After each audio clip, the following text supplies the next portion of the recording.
Hey everybody, and welcome back to another episode of Tanner's Favorite Things. Today we're going to be taking a look at an amplifier head. Is it a Marshall? Is it an Orange? No, it is something much smaller. In fact, this is the Quilter 101 Mini Reverb Head. Now don't get me wrong, I love these two amp heads, the Orange Rocker 30 and the Marshall Plexi, but I often find myself plugging into this little tiny amp head right here because it has a lot to offer. Let's go ahead and move it to the top of the Orange amp so we can see it a little better. Alright, before we turn this thing on, I want to give you a nice shot of the front and the back and show you all of the connectivity to this little guy. Now, if you are familiar with the Orange Rocker 30, it's not a full-size amp head like the Plexi, so this Quilter amp probably looks a little bigger than it even does in real life just due to this orange head being a little smaller than you might expect. But what we have here are gain, limiter, and then our 3-band EQ, bass, mid, treble, and then a built-in onboard reverb dial. And then our master is our master volume here. A nice power button, not sure if you can pick that up on the lighting, but a nice sturdy feeling power button. We have a couple inputs here and an effects loop input and even a 1/4-inch headphone input. So you can run this amp silently through your headphones and no one is the wiser. Alright, let's plug her in and see what she sounds like. So you'll have to forgive me my corona hair. I haven't had a haircut in a couple months, but hey, that's how it goes. But let's go ahead and hear how this amp sounds on its own and then add a few pedals. So this is what I would call a clean machine. This amp excels on Fendery clean sounds, and it really takes pedals really well as well. But let's just go ahead and listen to this clean sound. So let's take a look at our controls. Our master is set below half. Let's bump that up a little bit. And then our gain is set right about 6. Our limiter about 3 or 4. And then our bass, let's scoop this back up. Our bass is all the way up. Our mids are at about 75, treble about 6, and no reverb.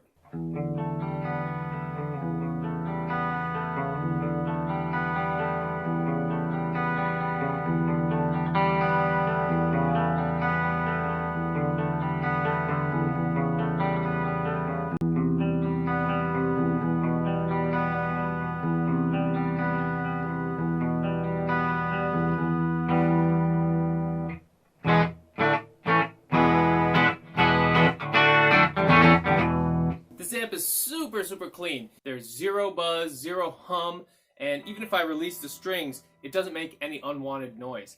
Just really quiet, nice solid state amp.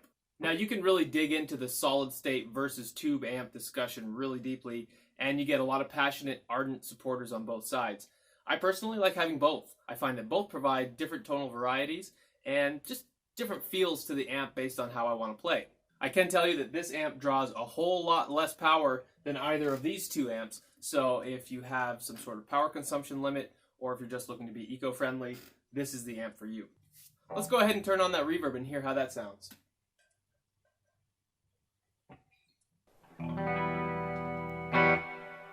That's a pretty deep reverb just at 50%. Back that off maybe. There.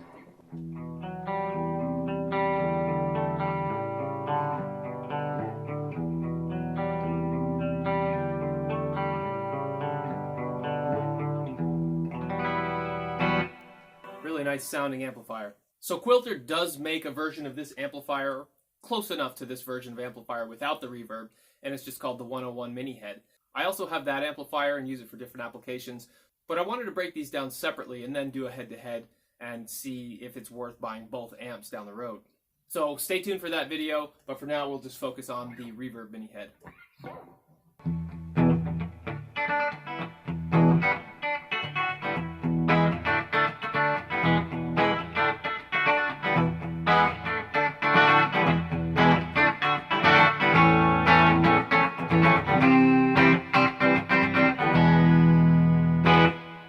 That's a very usable reverb sound. I don't even own a reverb pedal, so that's kind of why I got this amp, is because I wanted to have something that I could add reverb to without having to buy a pedal.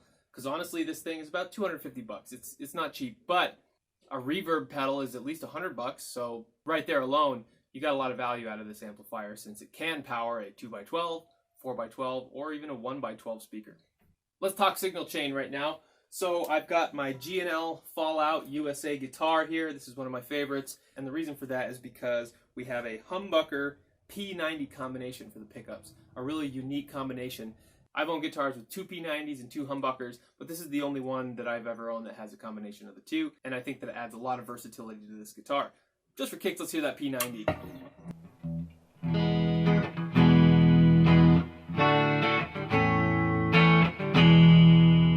Really warm sounding, really nice single coil sound.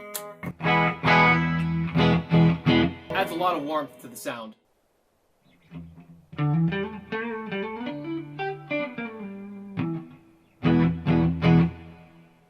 Alright, let's mess around with the gain a little bit. We'll take this reverb down just a hair. I like having a little bit of reverb. Just adds a nice little depth to it. But let's take the volume down, raise the gain, and see if we can get kind of a bluesy rock sound out of this thing.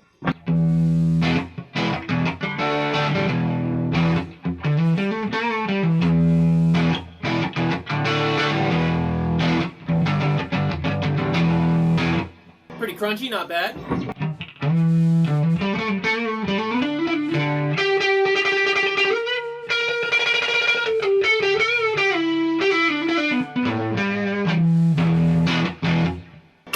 Here with the humbucker.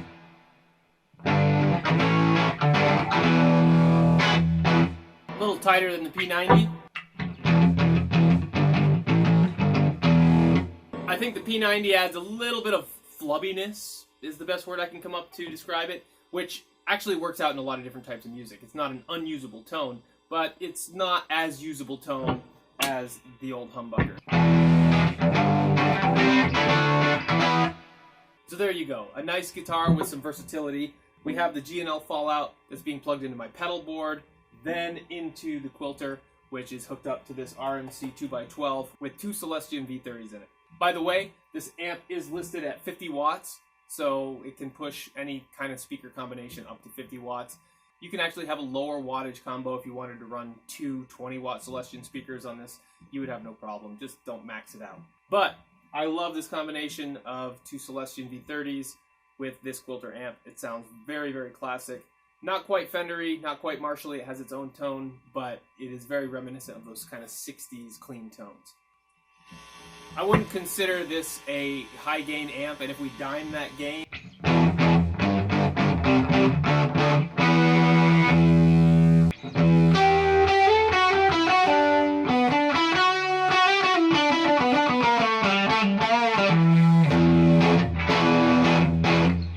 I probably would not use that dimed gain sound all that much when I have a pedal board with a lot better compression and a lot better sounds.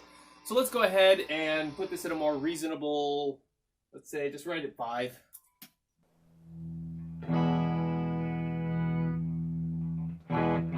Just put everything right in the middle. And let's hear some pedals. So first we've got our Ibanez Tube Screamer, the Old Faithful. Let's see how she does with this amp.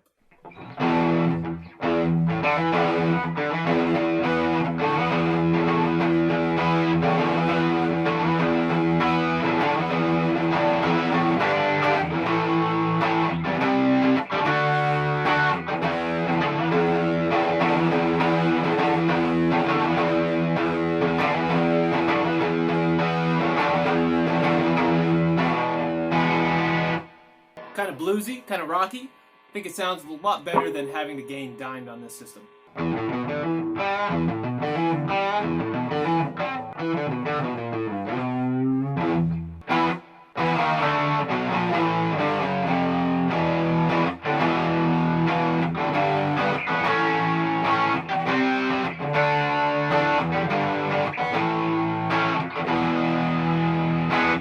Alright, I like that Tube Screamer sound. Adds just a little bit of grit, and it doesn't take any of the positive qualities out of this amp.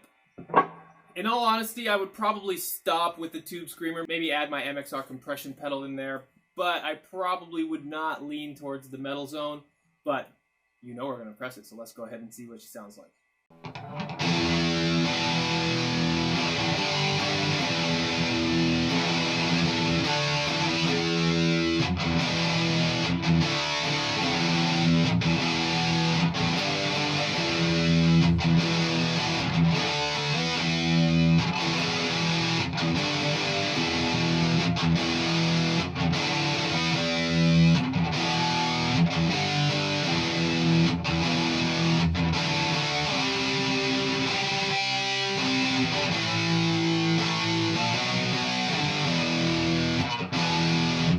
That doesn't sound nearly as bad as I thought it would. I actually really like that.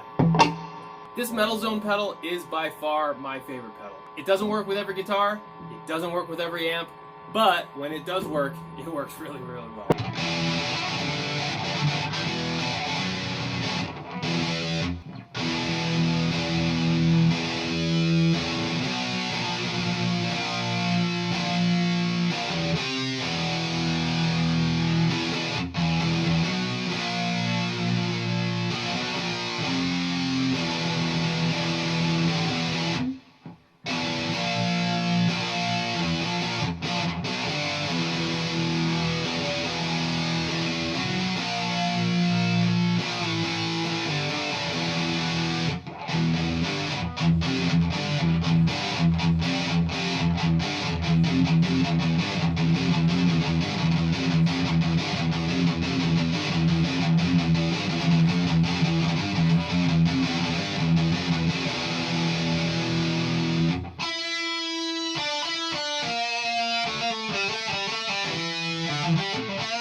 I'd say she chugs.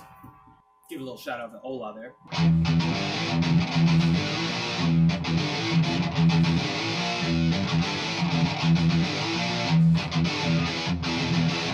I think this one even warrants dropping the D.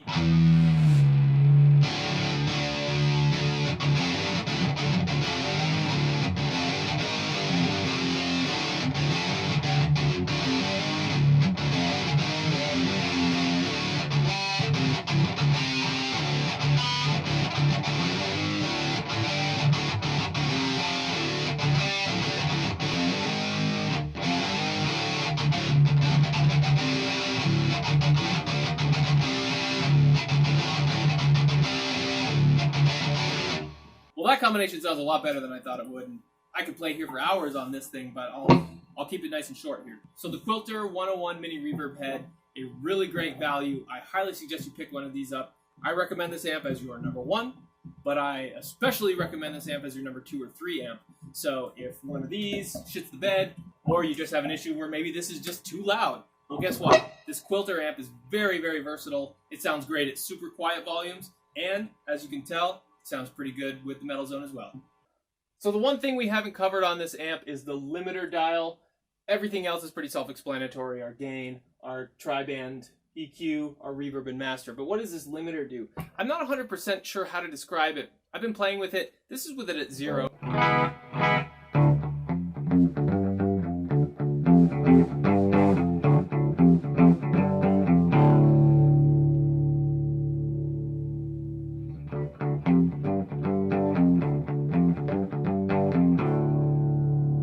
I would say that it adds a little bit more presence in the 10 spot. It's a very subtle change to the sound, but just one more tonal opportunity for you to play around with and really dial in your tone.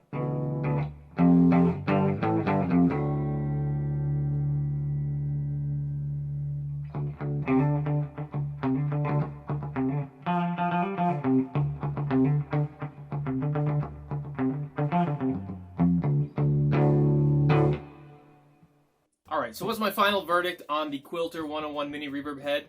I love it. I think it's a great option. It's a great sounding amp. The tonal quality is really on par with most tube amps that I've ever heard, especially high quality ones. And then if you add a pedal to it, it really chugs. So versatility, a small platform that you can take with you, just toss in the bag and take with you, lower energy consumption, and a really, really just high quality sound from the folks at Quilter out in California. So I hope you enjoyed this video on the Quilter 101 Mini Reverb Head. And like I said, stay tuned for a head-to-head comparison of this amp versus just the Quilter 101 Mini Head. That's the version without the reverb. And we'll see if there's any noticeable differences.